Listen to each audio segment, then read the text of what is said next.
Hamas युद्ध से जुड़ी हुई बड़ी जानकारी आपको दे दें। यूएस राष्ट्रपति जो बाइडेन इजराइल पहुंचे हैं। एयरपोर्ट पर इजराइल के पीएम नेतन्याहू ने स्वागत किया है।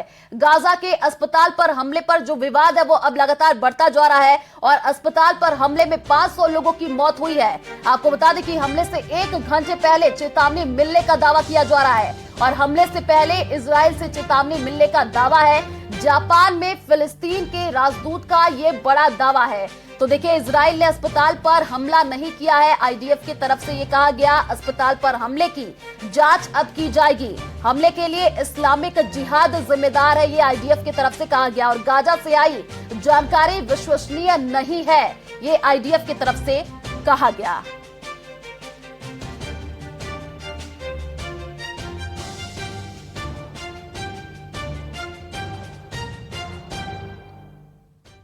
तो गाजा के अल अहली अस्पताल में रात के वक्त जब मरीज और तीमारदार आराम कर रहे थे, एक शोर ने सबको दहला दिया। आपको बता दें कि रॉकेट का एक ऐसा शोर गूंजा जिसे कई किलोमीटर तक सुना गया। सिसकियों की ऐसी आवाज गूंजी कि पूरी गाजा पट्टी दहल उठी और इस हमले के बाद लाशों का एक ऐसा ढेर लगा जिसे आज तक ना किसी ने देखा था और ना जिसके बारे में किसी ने सुना था। हमास ने आरोप लगाया कि इस हमले के पीछे इजराइल का हाथ है। उसकी घातक मिसाइल ने गाजा में नरसंहार मचाया है। तो इजराइल इस आरोप से इंकार कर रहा है। उसका दावा है कि आज तक ना उसने कभी नागरिकों को निशाना बनाया और ना ही अब तक ऐसी कोई मिसाइल दागी है।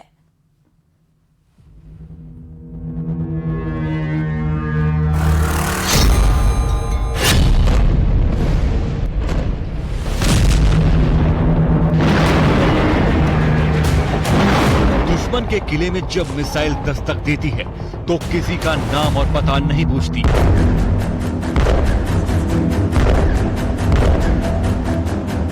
आसमान को गुबार से भर देती है और लाशों का अंबार लगा देती है।